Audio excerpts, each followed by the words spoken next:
Hey guys, welcome everybody today for this live stream. I'm gonna be here today, and I'm not gonna be here alone. I'll have my brother joining me very soon right now to talk a little bit about the late President Magufuli. I don't know if you guys know him, but for those who are joining right now and for those who will see later, I think you'll get an idea of what we are talking about and why we are having this conversation today. Um, well, today is March 17, if I'm not mistaken. Yes, March 17. And 1 year ago today, the late president of Tanzania, Magufuli, John Pombe Magufuli, he died. Right. So until right now, it's kind of like 1 year since this event has happened. And today we are remembering, all the work that he has done for many years in Tanzania, and also for Africa specifically during his regime, like almost 6 years, but it was basically 5 years, until the time he died. So basically, what we're gonna do today, the person that I'm gonna have here today to talk with me, who will give you guys a reflection and pretty much the whole legacy of Magufuli, for you guys to get to understand more who is Magufuli and what he did and what he was doing and all this stuff. That's what we're gonna be dealing with today. And I don't know why people are not joining, but this might not be a popular topic for you guys to come and to see, but it's very important for where we are right now as Africans and people who are fighting for united Africa. It's very important for us to have this conversation and to talk about this. I'm waiting for my brothers, and the reason why you see like this, guys, where I am right now, there is no electricity, and so I have to work with with the sunlight that we have right now here. If I can't work with this, then you guys are not gonna be able to see me, right? So that's why I am here right now, and I have this sunlight that I have right now. Well, so if you're joining right now, I want to encourage you to, copy this link and share with somebody. I know some of you will be watching right now. Usually we have this live stream at 9 p.m. So right now it's kind of strange to have at this moment, but we're still going to carry on and have this, conversation, and you guys will be able to see even, later on for those who will be joining us later to check this out. I'm waiting for my brothers. I have very special guests here today who is going to come and explain every single thing in detail for you guys to get the full picture of what we are talking about. But before that, let me just have a quick word of prayer. God, I thank you for today. And as we're having this conversation, I just pray that you will speak to our hearts. And not only that, that heart of loving one another, wanting peace and becoming one with one another, becoming a strong Africa that will stand against all kind of enemies from the outside.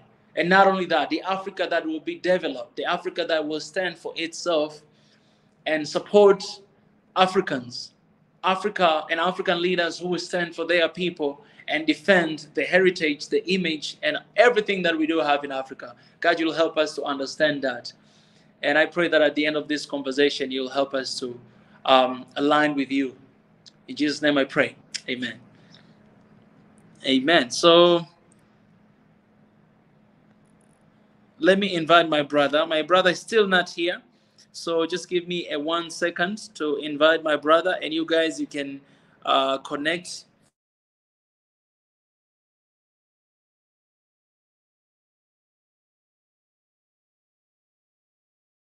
All right, so guys, if you're here, I want to encourage you, please copy this link and share with somebody. You might be there and maybe you don't know, who was Magufuli or who is Magufuli and what he stood for. Today, it will be the best moment for you guys to get to know a little bit, about Magufuli. I see Molo here. I appreciate that you're joining all the way from Gonda. I have Gonda people here. It's amazing. It's great. But very soon, guys, we'll be having it here. But as I'm waiting for my guests here, I want to point out a few things that me personally I learned, or a lot of Africans they actually learned from Magufuli's. For me, I'll tell you guys three specific things. And the first one is he always say this one thing that mtangulize Mungu katika mambo yote. Siku zote mtangulize Mungu. That's one of the messages that he always spoke about. He always shared with everybody wherever he went. That was the only thing that he spoke about. The first thing, mtangulizeni Mungu, in English I would say like keep God first in everything you do. So that's what he always preached. That's what he always spoke wherever he went. Whether he gave a special speech from, we call it Ikulu, like the presidential house, or, he is invited somewhere. He always mentioned that. That's the first thing he always say. And that's one thing that I've learned. I've always believed in that, but I always love the fact that when you have a leader of the country who is always promoting and reminding citizens to believe and to keep God first, is the beautiful thing, right? And that is not just, it's not about any religion, it's not about any particular belief, but just in general, that, okay, keep God first in whatever that you do. That's the first thing. The second thing that he stood for, he always spoke about, keep God first. The second thing, it was hapa kazi too. Hapa kazi too, it was kind of like a police that he ran a presidential with. Hapa kazi too, it means, here is work, like only work, always just work. Work hard, work hard, work hard. That's what he stood for. That's what he showed in his 5 years of, leadership. You guys, that right now, if you're in Tanzania, or if you've been to Tanzania, you know that Tanzania has changed a lot in the past 5-6 years. And that is because of what he believed and what he stood for. And he said, hapa kazi too. Believe in God and keep God first in whatever you do. The second thing, it was work hard, right? Work hard. So you all know, his nickname is Bulldozer, and you know why they call him Bulldozer. It's because of his actions and what he decide in every single time. Like every single time when, there's a government office that people are not working hard, he didn't have a second chance. That's the second thing that he truly believed on. And I think we'll go in detail to talk about those things very soon. And the last thing that I learned from him, me personally, is, be patriot. Be patriot. Basically, I'm talking about having the love for the country, the love for the people, and the love for the continent as well. You guys, you can see the thumbnail I'm using here. You always see Magufuli wearing the African map right here. It's because he believed in Africa. He believed in Africa power. He believed that Africa can stand alone. He believed that Africa can actually develop by itself. He believed that Africa you see today is not Africa you will see tomorrow. He believed in that. So he always preached about Africanism. He always preached about coming together. And even when he came to his regime, what he did a lot of tour, but only within like East African countries as well. He went to southern part of Africa as well, because he wanted to strengthen relationship between one Africa country and another African country. So those are three main things that I learned from him, and a lot of people learned from him. But I will stop right there because I have my brother here already on the line. He's gonna come and give us the full picture of who Magufuli was, what he stood for, and everything that he believed in. He's going to tell us.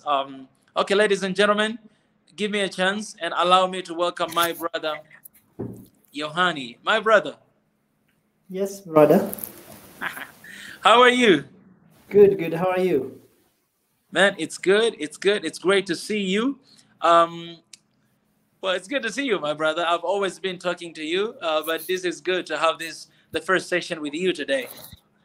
Thank you so much. I think that a lot of people who are following are not, they don't know who I am. My name is Imani Yohani Paulo. I am a Swahili advocate for Africa and for Ethiopia as well. And I'm talking to you directly from Addis Ababa, Ethiopia. Of course, you can possibly call me African nationalist.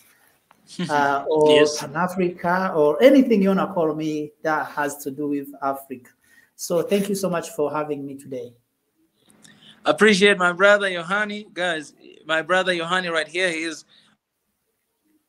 for so long he has been standing for Africanism, and that's the reason why he came here to Ethiopia to actually stand for that. So I will have Yohani here so many times, guys, because we have so many conversation to talk about Swahili language, to talk about why it's so important for Africa to have our own languages that will connect and unite us together.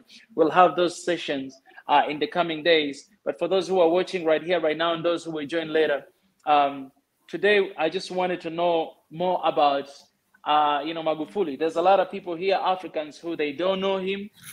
I mean, they heard about him, but you know what I mean? Like, they don't know him, because of what he always does. I think a lot of people, they just heard the stories, but me and you, I think we know, in detail who Magufuli was. And I think you can begin by sharing that with us. Yeah, thank you so much for giving me this opportunity. And we are very, very happy. I know some people may not be happy to have this commemoration of Magufuli, but we as Ethiopian Swahili community, and I believe as Africans, we are very happy to commemorate and to remember Magufuli for different reasons. One is that Magufuli was awakening person to the things we are doing. One is that now there is no way that you can hide the truth about the development of Africa and how possible it is. Before, maybe people could have said, no, this is impossible. But when Magufuli came on stage, everything has changed because of how much speed he did and how many things he did in a very, very short time of amount of time.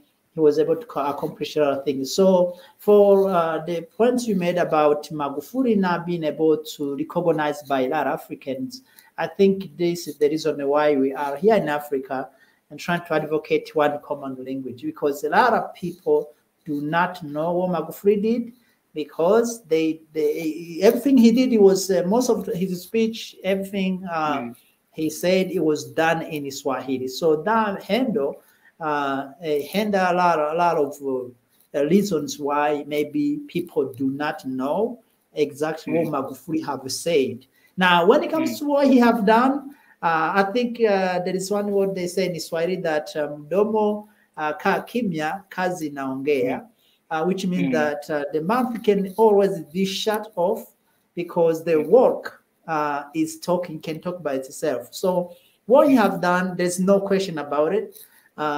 You don't have to ask, you don't have to wait what he have to say, but you can see what he has done. So there is so many things we can talk about Magufuli, but I think this is pretty much, in short, Magufuli is the last Pan-African hero and maybe the best reader that we have ever saw. Me in my lifetime, even if you read those in Kwame Nkrumah, Nyerere, you can see definitely that there is some areas you can question them, but I have not found one single place where I can question about Magufuli and what he has done and how he stands. And most of the other person, by the way, he don't compromise on anything. Yeah, Yohani, like, you just go ahead, man, and explain or tell us about Magufuli. You know what I'm saying? Like, because there's as I said, like, a lot of people, they might not aware or know what he has done, or the philosophy, the legacy that he believed in. So I think this will be a good opportunity for you to speak as much as you can, to have your moment to just just feel free. You don't have a limitation of time, so you can just go ahead and share. Yeah, so for me, I think I would possibly break down Magufuli in different layers, but let me start from who is he? Magufuli, it seemed like he was a student of Nyerere, even though it's not completely clear, but he was completely a student of Nyerere in many areas. Now, he became better than Nyerere, for my opinion. This is my opinion, okay? Because maybe the environment was more conducive for Magufuli to do more things than Nyerere did. But let me start, because me as a Pan-African and someone who believes in one way or another to communicate, the first thing you should think of in general is how you can communicate with your people. So as someone who believes that we have to have one common language, so I'm going to start to praise Magufuli on Swahili language.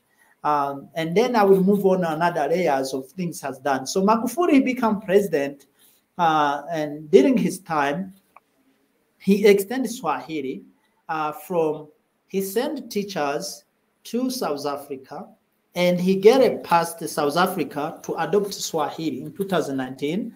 Magufuli sent Swahili to SADC, 16 countries in South Department, South Economic Area, which is SADC in the South part of Africa.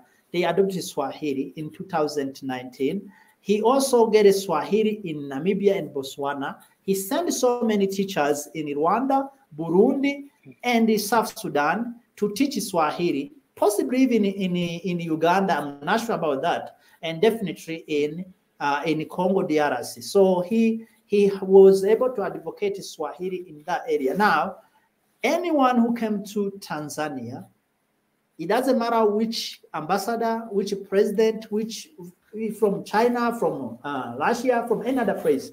If you come to Tanzania during the time of Magufuli, you will speak in your language, then they will translate in Swahili.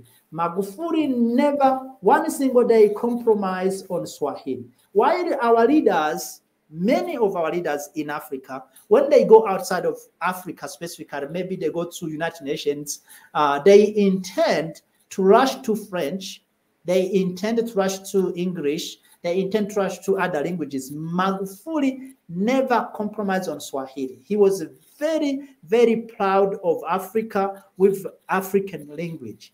Some people, they even say that he possibly don't speak English, but they forgot that he was a doctor, graduate from British in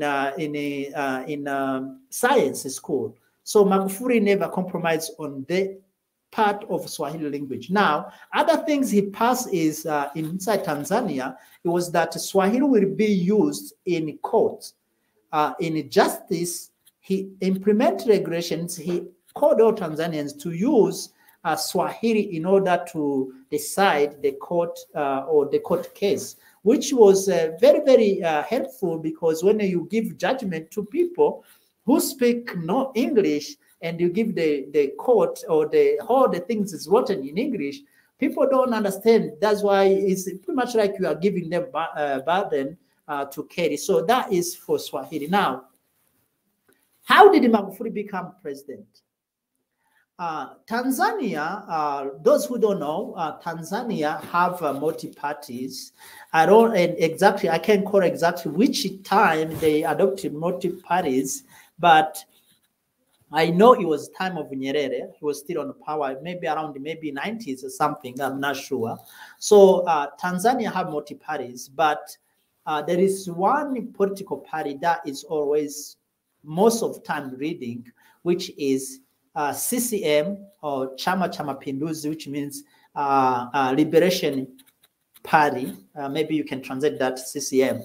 Now, CCM has been every president in Tanzania is from CCM.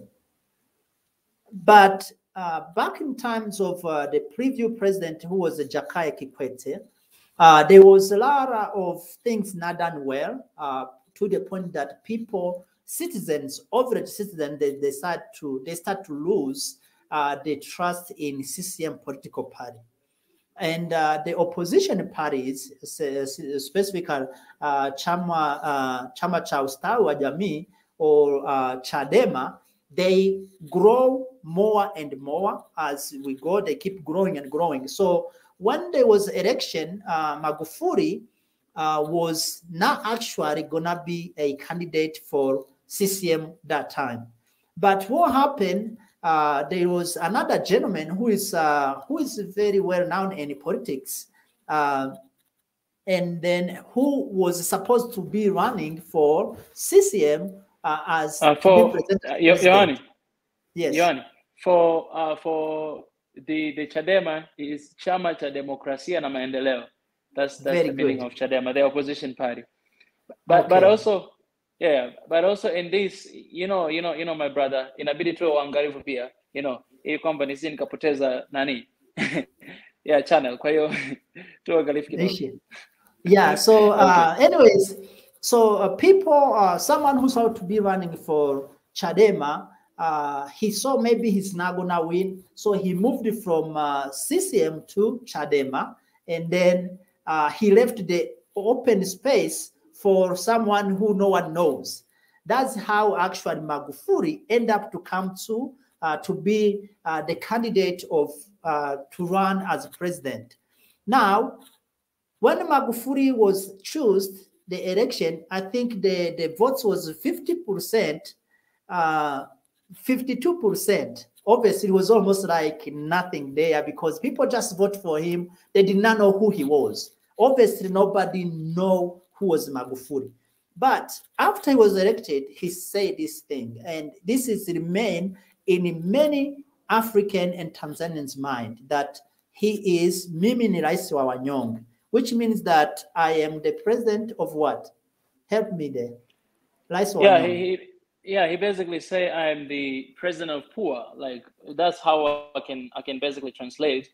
But before he became president, a lot of Tanzanian, they knew him because of his bold decisions. Because before he became a president, you know that he was a minister in the previous regime, and he was always kind of guy that he worked really hard, and he had very bold decision that people sometimes they questioned him. For example, when he used to be the minister of land, I think he at the road. I think the road he like put X in a lot of buildings that they were actually close to the road. And when he was the president of fishing industry,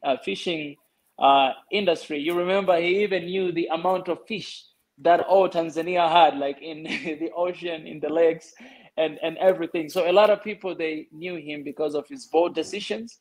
And even when the Chama cha Mapinduzi elected him as a front runner, a lot of people they were happy simply because they knew that this guy he has a good reputation. He don't have a negative reputation. I had a good reputation of working hard, of doing his work to his maximum. So a lot of people, it was shocked because they didn't expect that he'll be the one to be chosen, because people they had a skeptical mind about the CCM.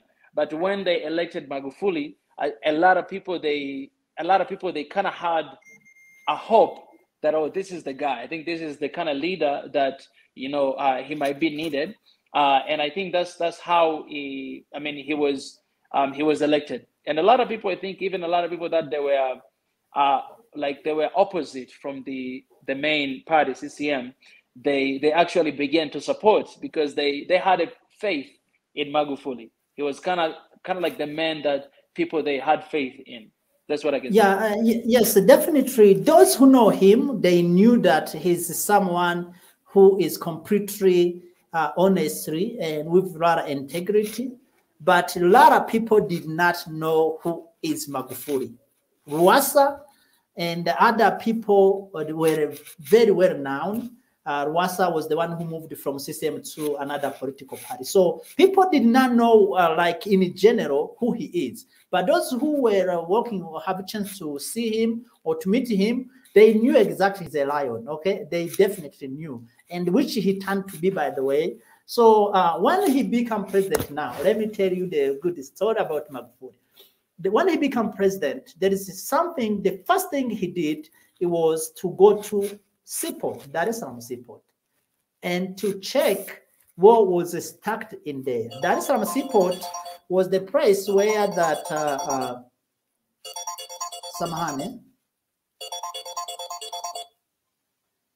Dar es Salaam Seaport was the place where that lot of corruption was taking place due to things were coming from outside and people will keep them there. There was so much corruption going in there. So when he went there, the first thing he did, he fired everyone on the spot. Nobody knew that Magufuli is coming. So he fired everyone, and then the seaport started to join to bring a lot of money in the country. That was number two. He actually found more than maybe thousands of ghost workers in education department, which means teachers who are ghost workers. It means it employees that does not exist but getting paid, by the way. So he found them in the police department, in his teachers, and all of those he canceled them out. And then he went on natural resources. Natural resources means mining sections and fishing sections and everywhere. So he kicked out all the companies that has the fake contracts from before Tanzania maybe was created. There is some contracts that was paying tax of 0.1%, whatever it is. So he kicked all of them out. It doesn't matter which country you are from. You have to pay 80% of the natural resources in Tanzania at his time.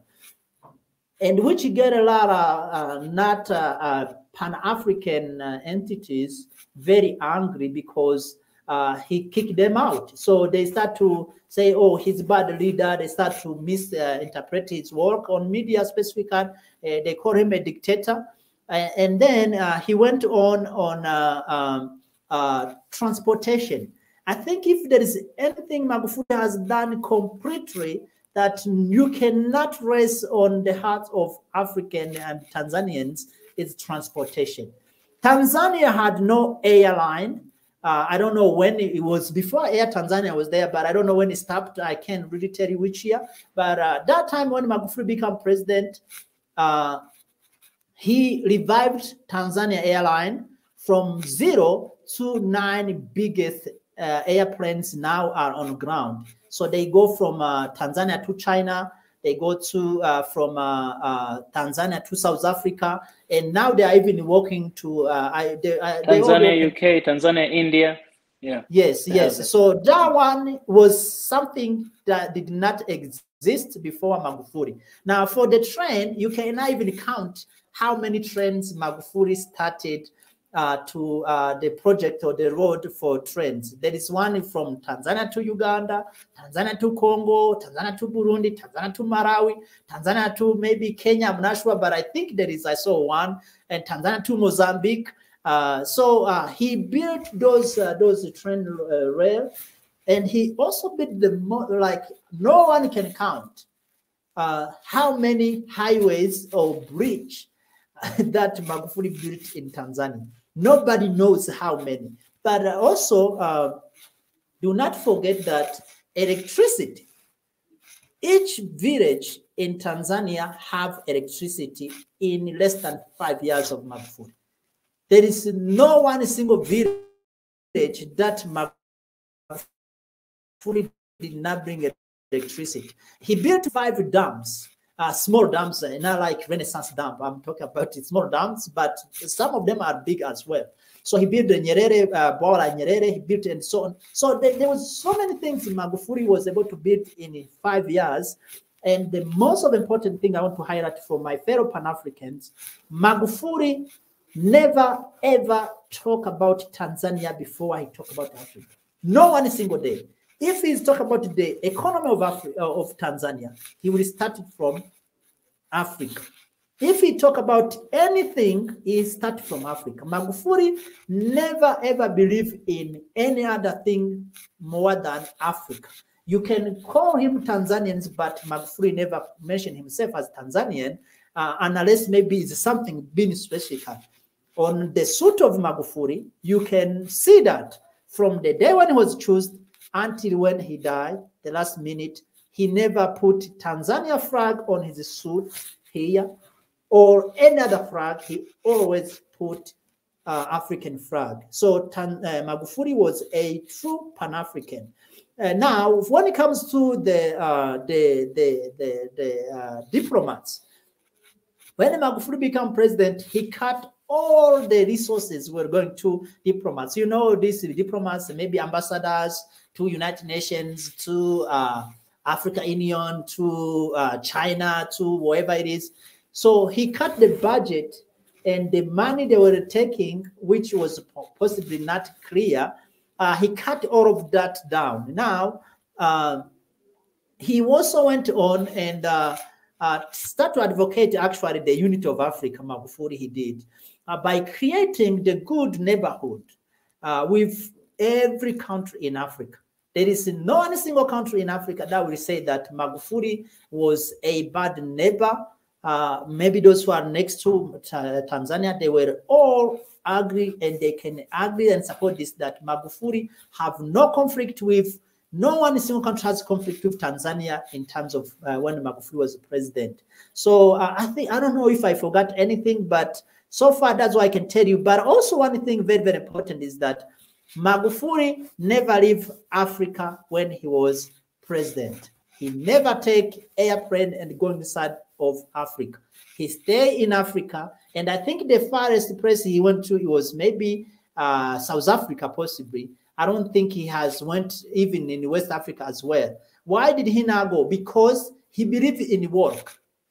If you go to, you go in here, and 1 week you are in Europe, in France, another week you are in China, another week you are in America, another week you are in California, another week you are in Brazil, another week whole entire life you end in the airplane going somewhere. So Magufuli never leave Africa from the time when he became president until when he died. He never leave the motherland, Africa. I think those are the few things I can highlight. If there's anything I forgot, please remind me, my brother Swahili Nation. Yeah, definitely. I think that's one of the things that he did, and but instead he always used the vice president, because we have a president, vice president in Tanzania, and so instead of going there, he used that, or he used the ambassadors from the specific country. So if there's a meeting in the US, he had to use the ambassador who is representing Tanzania in the US. And I believe that was the time, because me personally, I was so close with so many ambassadors. And one thing that I've seen is that in a way, it was a way of empowering them that, like when you have something in the US, as a president, I can just go there as a president and do, and then ambassador, you don't really have a huge work to do because the leader of the country is there. But if I'm not going there and I'm leaving this responsibility to you, then you have no choice than to represent it well, to work in very high standard, because everybody knew who Magufuli was and what he expected from people that he appointed to be leaders. So everybody, in a way, worked with so much efficiency, but as well as with fear, because that if I screw up today, I'm going to be out of this, this position. So you have to make sure that everything you do it right, you do it perfect, and you see the results, of what you're doing. I think he did that. And as well, I think one thing that he did, he broke down a lot of ministries in Tanzania, because we had a lot of leaders like ministers, but he broke it down in some ministry. He put them together to cut down the budget of the money that was being used to spend. And also the celebration for Independence Day, he had to stop in those 5 years, and he said this money, it will be used for a free education. So he actually started a free education of primary, middle school, and high school. So all the education became free except the university. If you get good grades, of course, you get some loans from the government and later on you'll pay, but he had to cut down for the lower education. And that money he received from, as I said, from this Independence Day that he had to stop. It was like, okay, we can either celebrate Independence Day that happened 60 years ago, or and spend a lot of money, that is taxes from people, or we can save that money and use to develop ourselves today and maybe celebrate our development that we have. And also he stopped the Mbio za Mwenge. Mbio za Mwenge, I don't know what I can say in English. Mwenge is like the torch of freedom. That torch of freedom usually goes all around the entire country of Africa, Tanzania, and you spend a lot of money. Government used to spend a lot of budget of money for that. So he stopped that. He was like, we're gonna spend this money to develop, our country. And as well as, you're spoken about taxi. It was very strict during his regime that everybody has to pay tax to the government. and the tax revenue organization every single month it gave the report of how much it collected every single month, right? So within 5 years of his leadership, okay, so before that, so everybody knew that every single month how much this tax revenue has collected, and this money, how are we going to spend this money? It reached the point where, I mean, nobody knew where Magufuli is getting money, because I mean, the money of the country, of course, it was rising, and you could see like how much work has been done. And for this, I think it's not just for Magufuli as a leader, he had a strong personality like that, but also people that he chose, people that he appointed, they're always there, you know, to support and to work to make sure that, you know, all these things are happening. Of course, he was a visionary leader. He was a decision maker leader, somebody who influenced everybody to do what he's actually envisioned. And also, so the leaders like Prime Minister, Vice President, and who right now is the president, and so many other leaders down there, they had no choice than to work hard and as well to support that vision, because they saw actually things happening. And another thing that it was very controversial to everybody, it was during like 2 years ago, you know, when COVID hits, and he decided not to lock down the country.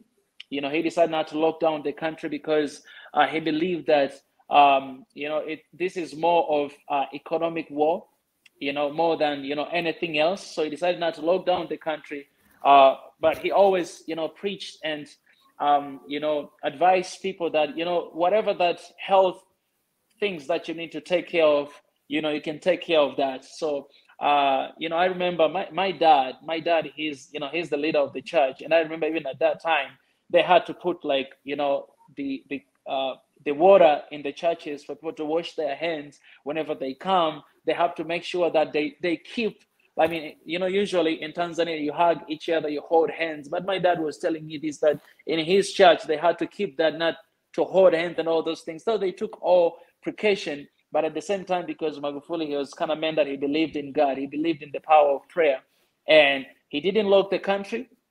And guess what happened right now, like 2 years later? Right now, 2 years later, you see a lot of countries like, you know, British and other European countries, they actually came back to the same solution that Magufuli did 2 years ago, easing up the restriction that they had, realizing that the thing that we're having right now is going to be with us for a very long time, and we have to copy to know how are we going to protect ourselves and live with this, but at the same time continue to operate. Because if you lock down the country now, it's 2 years plus, and we are continuing to suffer with this pandemic, are you gonna lock your country for the rest of your life? And what about, you know, the economy of the country? How is it gonna go? So right now, as I'm saying, guys, I think a lot of you have seen the news of, you know, a lot of, you know, European countries that they were very strict with this. Right now, they're easing up and they are opening up. They're like, you know what? Now we need to live with this. Let's continue to take precaution. For those who are going out and take vaccine, go and do that. But we need to easing up all this restriction to make sure that we are coming back on track. That's kind of thing that Magufuli saw 2 years ago, right? And the Western media paints so many lies about what he stood for, and talking about he never believed in that this pandemic was there, which is not true. You can see all of his, speeches that he was talking, he believed that it was there, but the way that he approached it, it was different more than anybody else.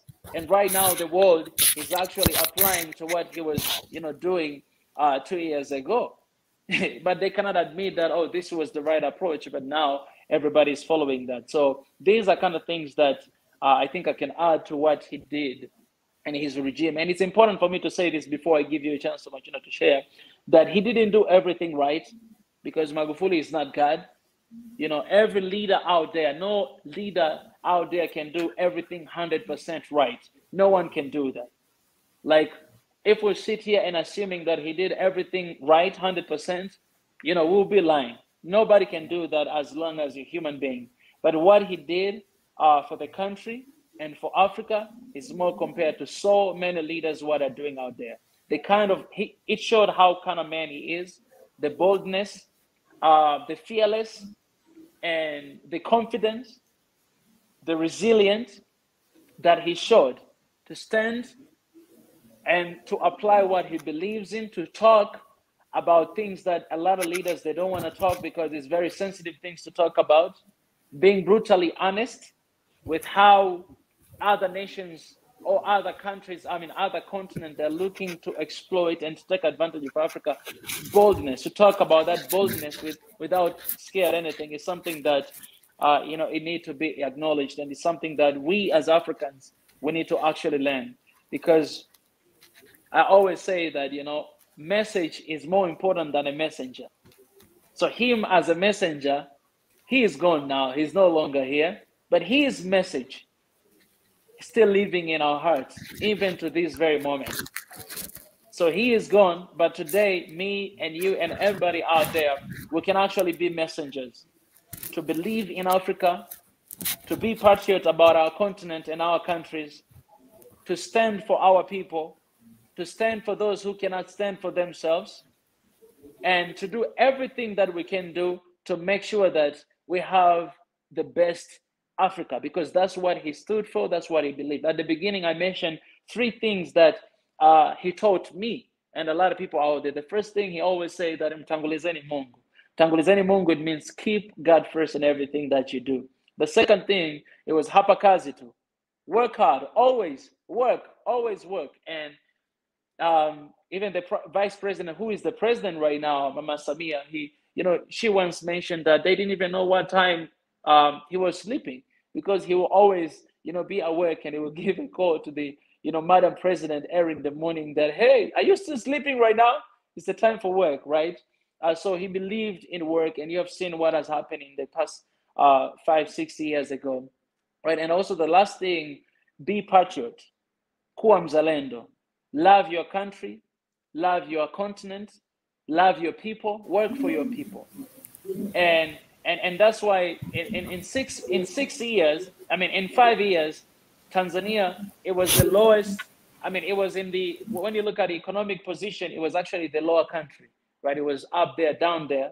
But within 5 years, he managed to move Tanzania from the lower capital all the way to the middle capital. That was in just 5 years, because of his resilience and how much he worked hard, for the people. And of course, we can sit here and talk about the critics and, people that oppose him and all this stuff, but that's not what we are talking about today. We're talking about his legacy and what he did for Tanzania and for Africa, and what can we learn from all this, stuff that he did, and the message that is out there that he shows, right? Like Tanzanians, they believe that everything is possible because of him.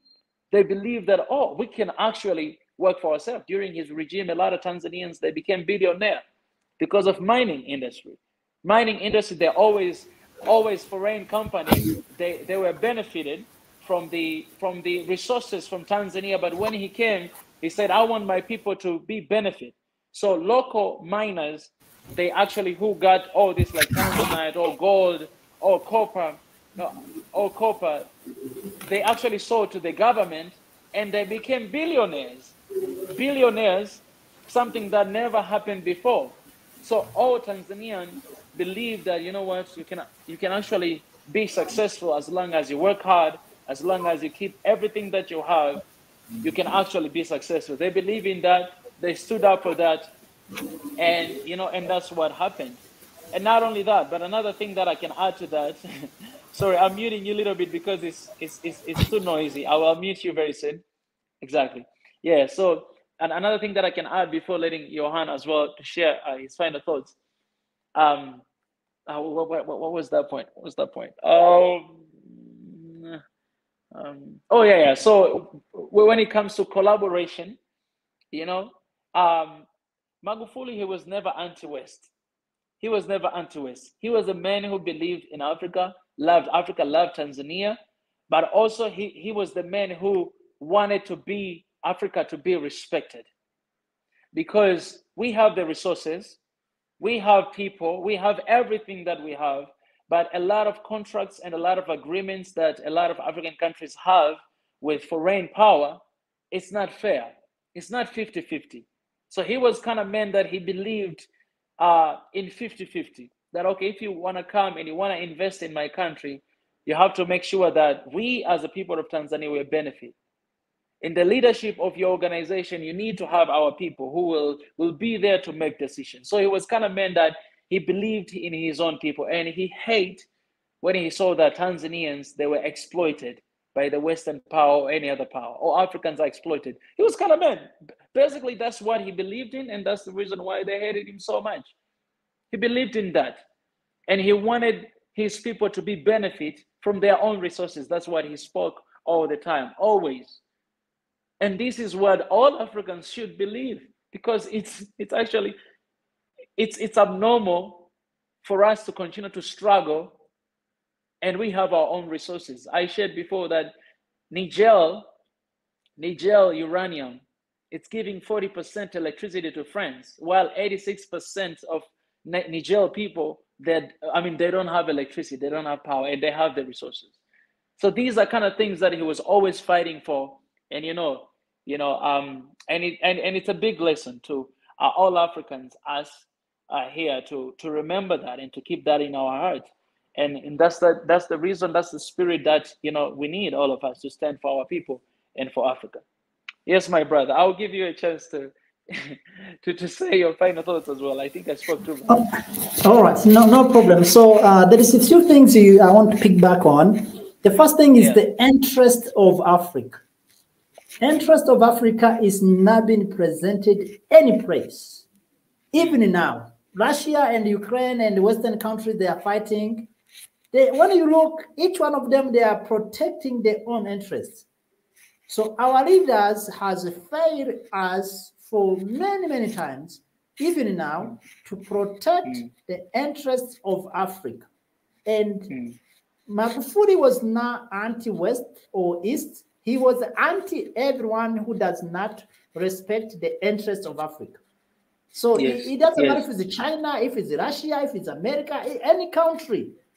Don't touch resources from Africa without providing the fair, at least, of the cost of the resource you are taking. So when you back to the question of Corona, which was very, very very blow up. So Magufuli, when the Corona came, like any other country, there was a lot of preparation, like everyone was preparing. But later on, they told him that we're gonna give you money as loan, but you're gonna have to lock down your country. And this money we give you as a loan, you're gonna have to pay with interest. And Magufuli was like, Tanzania, by the way, during the time of Magufuli, Tanzania had no loan. He was like, you guys give me money with interest and you want me to lock down my country?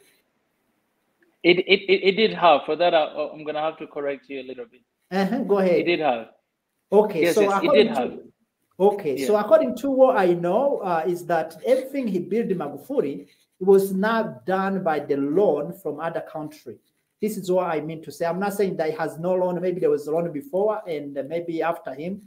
But everything he built, it was not built by the loan or the money borrowed from other banks and so on.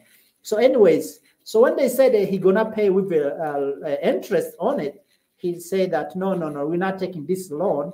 Instead, we're not even going to lock down our country. That is why they start to say he's anti-vaccine. But actually, he looked Corona in the eyes of economy, and which is actually true, not in eyes of just as a pandemic, as people will possibly say. So now there is one thing I forgot to talk about, is how Magufuli will just come to school, and if he don't find you teaching, you will be finished. You will go home. If he come to the police station and then he don't find you as a police, and there is nothing say that maybe you are sick or you have any emergency, you will remain home, don't come back to work. He will come to the airport and he will check the machines if they are working or not. So that was how he was. He was the man of integrity, the man who is very, very serious. If you do something wrong, don't try to meet with Magufuli at all. Now, there is one other thing it always get me angry, not here in Ethiopia only, but even in Kenya. Kenya is even worse. There is people we call machinga. Machinga are people who sell things in hands. Okay, here in Ethiopia, I don't know how, I think they call them shoulder market, something like that. In Amharic, I don't know exactly the name, but you see them selling lips, clothes. They sell things on the street, Magananya, Mexico. You guys who live in Ethiopia, you know this. In Kenya, it's the same thing too. When Magufuli became president, the first thing he said, these are the investors of our country.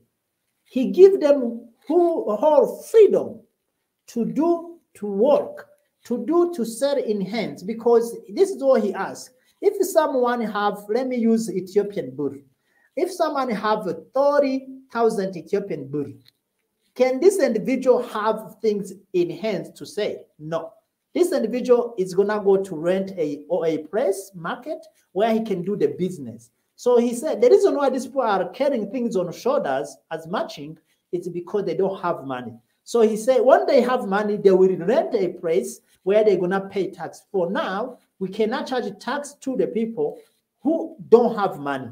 And he let them work, and actually this was the basic way to grow economy of Tanzania in a very, very short time, because everyone was motivated to do small business, whereas in many countries in Africa, these people are being chased away.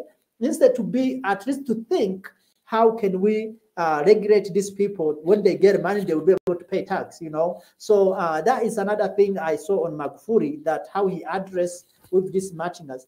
Magufuli touched every area, you can count. But the most important, Magufuli, he was the most of true Christian in the Catholic Church. 100%, you cannot deny this. Is the only pastor, I can say, I'm gonna call him pastor, is the only pastor and sheikh and the imam who said that this coronavirus, the medicine is prayer, is God only. Why? Even today, tell me the medicine of corona. There is not. So he still, as you were saying, his statement is still applied. Even now, there is a vaccine, but there is no cure to corona. So Magufuli, we will always remember him to do what he said to do. That's number. Number two, very, very friendly if you are doing what is right, and the tiger or lion if you are doing what is wrong. If you found yourself doing what is wrong for any reason, you don't want to face Magufuli. But if you are doing what is right, which is what you are choosing to do, you will always be fine with Magufuli. So Magufuli is among our Swahili heroes. As I mentioned in the beginning, that he fully respected Swahili language, not because he speaks Swahili very well, but he was possibly the reason why, because he sees Swahili to be one of the key to the unity of Africa that he was looking for. He never mentioned in his speech, by the way, that he wants to unite Africa. He never said that. He only said that he will fight for the freedom or the integrity and freedom of the economy of Africa. So he was economic fighters. In many speeches, when he talked, he said that he is in warfare of economic warfare, and the economic warfare, people who are victims, most of the time they get killed and nothing is remembered. But people who kill them, they go away with everything. This is what he said. So Magufuli, we love him. We really appreciate for the family who raised him in that way, to be honestly, to do what he said he will do, different with other politicians, and to stick with his vision, to stick with his plan. Because a lot of people, for instance, me or you, if you become president, the things you are saying now, maybe you will change and do different things. Me and myself, I was thinking maybe there's a problem over there. When I become a leader, maybe things become a change. Maybe you start to figure out which one to shoot first, you know, which one is the irrigants and which one can come next and so on. So he know exactly which one is irrigants, which one to start from, and which one to end from. So we do appreciate for Tanzania to give us another hero. Of course, Western media specifically, they never praise him because he kicked them out from Tanzania. you know, and he never take the loan as well as maybe they would want, and he never praised them either. He always point out they fought. So that's why you don't see a lot of praising Magufuli in Western media specifically. But we already know, as people who live in Africa now, we know that you will always be a dear or a good friend to them as long as you are the worst to your own people. So we don't really expect them to praise him, but we do recognize him. We do see his effort in any area in human life. He has done very good. I know some people, they call him dictator when it comes to media, but what can you do then? You know, there was a question that they were closing media outside in Tanzania. Yes, there was, because some of this media were promoting fake information. You know, you can't really let these things running like that unless you're gonna be a fool. So I think that's what I can say about Magufuli. But we hope and we believe that Tanzania, maybe another time to come, they will give us another hero who will definitely make a lot of change like Magufuli. We're trusting in Tanzanians and citizens of Tanzania to choose for Africa a good leader like Nyerere was, and then now they bring us Magufuli, and possibly the next hero they're gonna bring to us Tanzania. You guys should bring us a good hero who is gonna at least bring the unity of Africa. By the way, those who do not know, Tanzania is the only United State or united country in Africa. Two countries together has formed one.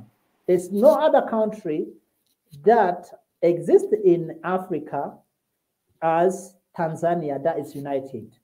No one country. Two countries, two separated, two different historically and locations, countries, which is Zanzibar and Tanganyika, formed Tanzania. So it's a very, very good example of the unity of Africa. I think that Tanzania can inspire those who are Pan-Africa to look into how we can unite Africa outside of Africa Union. Because me personally, I don't know. Some of you guys who are listening, you may not agree with me, and I don't have any problem with that. But I don't call Africa Union a Pan-African or African nationalist institution, because the formation of African Union was not based on one Africa. It was based on the relationship between countries in Africa. That's why you see, since African Unions were created, we still see Africa divided in pieces. Well, Yanni, I really appreciate for this. And I know this is not our last conversation. I mean, we spoke about the language. You're going to come back here to talk about that, more in detail. But for today, I want to stop right here. And I want to appreciate you so much for coming and for sharing your knowledge about Magufuli.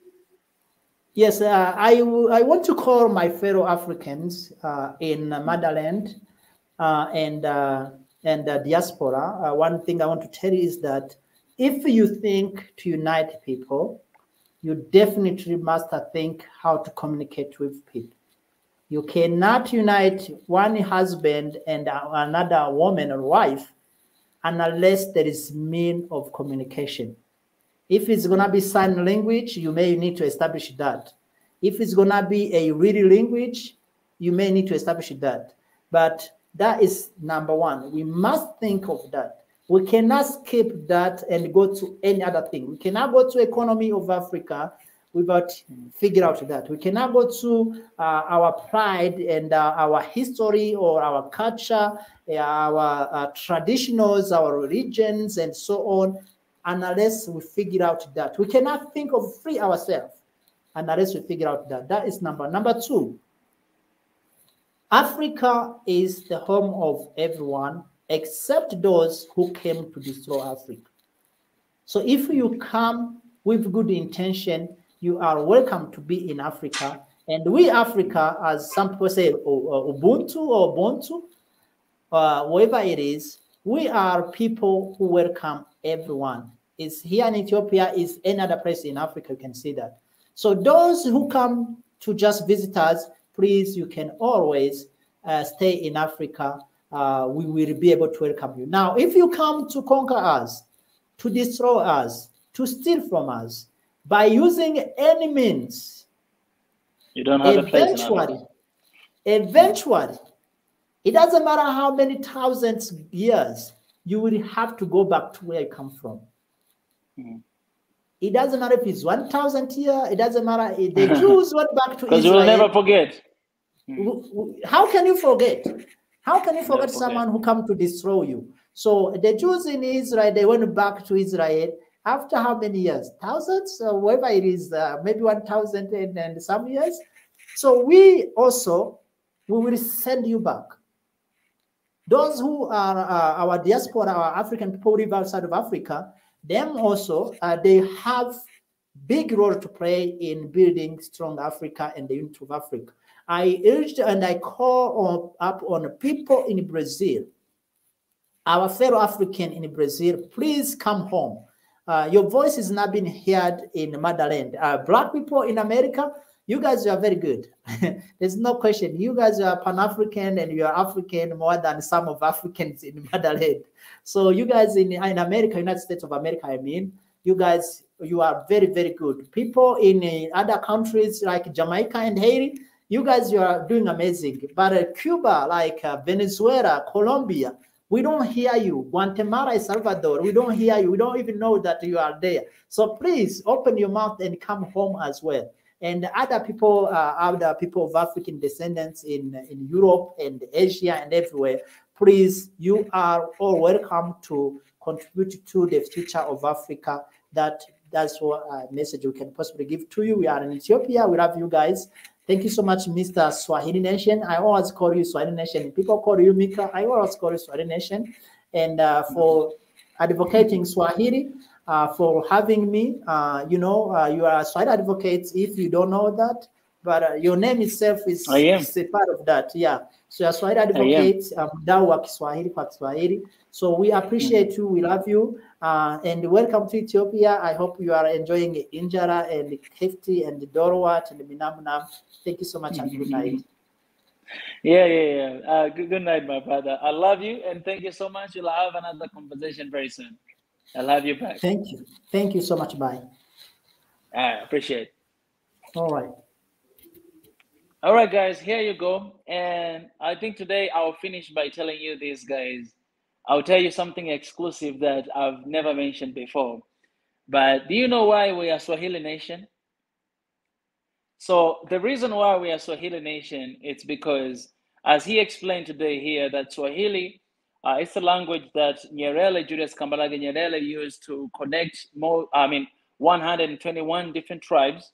That means 121 different languages to come together and to be one family. That's why it's not an issue to be certain ethnic back in Tanzania. And even recently, I've been watching a lot of speeches that Mama Samia Suluhu, the current president of Tanzania, and so many other leaders talking about it. And recently, I've shared with you guys news that says that in your CV, you need to show your ethnicity and all those stuff. All those things, guys, they're just news. But recently, even today, I was listening in the time of remembering of Dr. John Pombe Magufuli, the previous president. The president was talking about this again, that here in Tanzania, no matter where you're coming from, no matter what is ethnic you have, you don't care about your ethnicity, you don't care about your religion, you don't care about your language, you don't care about your color, but the only thing that we care is that you are Tanzanian, and that's what the Constitution says, right? So this Kiswahili, which is the language, it was used to unite more than 121 different tribes to become one people, to live together in harmony and peace. So the reason why we are Swahili Nation, basically Swahili Nation means one nation. That's basically what it means. Because that Swahili there, it represents Kiswahili language that used to unite more than 121 different ethnic groups to be one. Beautiful people. So Swahili Nation, it's a tool that it will use to unite more than 55 different countries in Africa. You understand? 54 in Africa and one diaspora outside, as our brother was talking. it will use Swahili Nation, will use to unite all of them to be one Africa. That's why the vision of Swahili Nation is one Africa. And the reason why it's Swahili Nation, why the Swahili Nation, because this is the symbol of unity. This is the symbol of bringing 121 different ethnic together to form one thing. And I'm going to make this video again to explain in detail so that you guys may understand why we are Swahili Nation. And you guys, the family of Swahili Nation, you have to be proud because you are Swahili Nation, because you are one nation. And we will be used to unite these countries in Africa to become one people that wants the best for Africa. And let me just say this, another thing, I just want to say this again, to mention this again, that I really appreciate you guys for coming here today. And I hope you got a little bit of a picture of who Magufuli was and his legacy. And please take every single good side of what you can read or what you can heard or what you can see about this great leader of Africa, and let's put it into action. Because we can definitely see Africa that is developed, Africa that will change this world, Africa that will stand for itself and defend everything that we do have. I love you guys, and thank you so much, Robert Amoko, for the super chat. And for those who want to give, feel free to use super chat.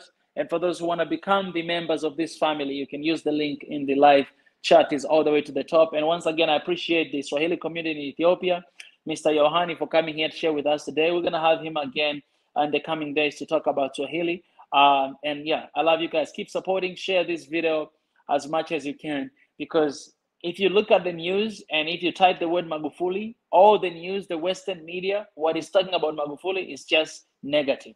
And it's our responsibility as Africans to change those negativity that are out there of our leaders, to turn it into positive. And we can only do that by speaking about the good stuff and the good things that our leaders stood for. So my condolences again to the family and to Tanzanians, because I still know that they're still mourning. And let this be our motivation, for our people. And I think it's a huge motivation even for the current regime, for how much they're trying their best to work and to change the Tanzania from where we are today and where we are going. Today, President was saying that all those things that were started by President Magufuli, they are actually, most of them, they are actually continuing right now. And, hopefully soon there will be end. So that's a good side, seeing that the government is continuing with what Magufuli began, because it's basically the same regime continues. So, yeah. Anyways, guys, I really appreciate it. I'm just going to pray a little quick and leave. God, I thank you for today. Thank you for this conversation and for everybody that we had here today. Let this conversation be the beginning of change. It will ignite us, will influence us and motivate us to actually make change in our daily life for our people and for Africa. I give you praise for everything that has happened today. In Jesus' name I pray. Amen. Guys, I love you. Thank you. And bye. Good